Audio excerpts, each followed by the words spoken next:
A pedagogia como um todo, ela é uma questão voltada para a educação das crianças, né? Tem até o nome, a pedagogia, andragogia, né? Acho que é do adulto. Pedagogia, criança. Das crianças.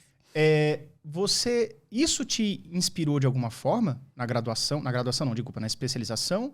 Ou foi um negócio que você já tinha essa veia e aí a psicopedagogia ela veio somar com essas habilidades? Como é que foi essa questão? Então, na verdade, eu comecei, como quase tudo na minha vida, eu tentei ser o mais racional possível. Sempre tenho essa coisa do tentar racionalizar. Uhum. Então, eu falei, eu sou administradora, eu trabalho com gestão, CLT, né? E quero fazer uma transição de carreira. Eu quero trabalhar de forma autônoma, eu quero ter o meu lugar, eu quero trabalhar com mais liberdade de horário, que é uma coisa, né, que quando a gente é CLT a gente não tem. É o sonho, né? E aí eu comecei a pensar, que profissão poderia me dar isso? Porque eu estava estudando psicologia, mas exatamente por trabalhar tanto, eu não tinha muito tempo de estudar, enfim, ia para a faculdade, chegava atrasada, aquela coisa toda. Eu trabalhava, sei lá, de 8 às 18, de 8 às 19. A faculdade começa às 19, não dá tempo. Já chegava atrasada. Então, Caramba. eu falei, o que vai me dar essa liberdade? E comecei a pensar em uma profissão que pudesse me trazer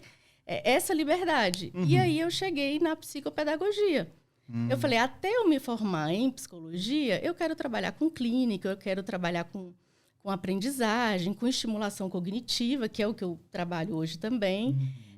E aí eu fui atrás dessa formação. Então, eu fiz de forma intencional. Eu fiz uma graduação, né, a pós-graduação, em psicopedagogia, pensando em trabalhar com estimulação cognitiva, em clínica, em consultório, para me dar essa liberdade para eu poder estudar a psicologia, né, e poder ter mais liberdade, enfim, até chegar à minha graduação e eu poder exercer a minha função de psicóloga mesmo.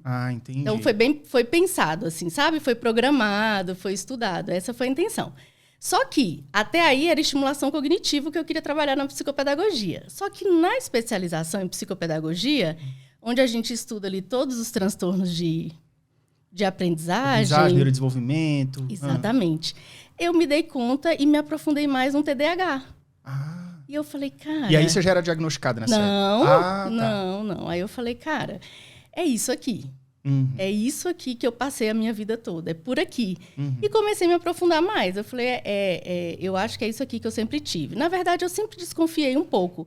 Mas a falta de informação leva a gente a pensar no TDAH sempre como a hiperatividade, né? É como se fosse único traço, né? Não, ele é agitado e tem TDAH. A gente liga o TDAH à criança. Uhum. E aí sempre a gente fala mais de criança. E a criança... O traço mais marcante é a hiperatividade, aquela criança que não para quieta, né? Uhum. Então, quando eu pensava em TDAH, eu falo, não, gente, eu sou aquela pessoa mais pra lerda mesmo, sabe? Bem devagar, bem... Então, não tem como e tal. Mas muito falta de informação, né? Claro que a hiperatividade existia, mas ela existia de uma outra forma, era mental, eu sempre fui inquieta no sentido de fazer muitas coisas ao mesmo tempo. Você pode chegar só um pouquinho... Assim, pega na parte preta aqui que segura e vai puxando para você. Isso. Mas eu não conseguia avaliar isso na época, né? Porque eu não tinha esse conhecimento. Bom, enfim, fui aprofundando e cheguei nesse ponto. Eu falei, acho que é isso mesmo. Uhum. A minha questão é TDAH, né? Eu tenho TDAH. E aí fui estudar mais, fui me especializar, fiz uma avaliação neuropsicológica. Na época, o diagnóstico se confirmou, procurei um neuro, o neuro também confirmou, e aí até que eu fui no psiquiatra, né? Inclusive foi o Dr. Flávio. Sim. E aí, a mesma coisa. Então, eu segui ali, eu trilhei um caminho, entendi o que eu tinha, entendi que aquilo ali fazia parte da minha vida inteira, e fui atrás do diagnóstico, e se confirmou. E aí eu passei a estudar mais, e aí foi onde eu comecei a trabalhar mais com o TDAH. Caramba! Talvez por você ter o TDAH do tipo desatento, né? Predominantemente desatento. Sim. Foi o que demorou tanto para o seu diagnóstico sair, né? Provavelmente. Porque não era tão agitada na infância, não dava trabalho na sala de aula. Não. Mas o barulho mental era absurdo, né? Era, exatamente. E também tinha a questão assim, quando eu comecei a perceber, é que na sala de aula eu precisava sentar na primeira cadeira, por exemplo. Isso a gente está falando de 80 e alguma coisa. Uhum. Não se falava em TDAH, né? Não existia a menor possibilidade. Peguei essa época, lá dos anos 80. Isso não tinha nem... Então, mas eu me lembro claramente da minha mãe indo lá e falando, ela precisa sentar na primeira cadeira.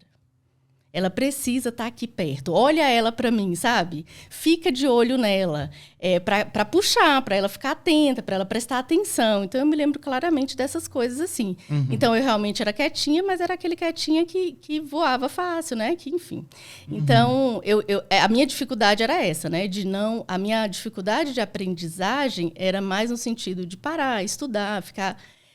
tentar me concentrar para poder ler. Então, eu estava sempre muito inquieta ali, no sentido de estar desatenta mesmo, né? Essa foi minha maior dificuldade. Mas sempre quietinha ali, sempre na minha, né?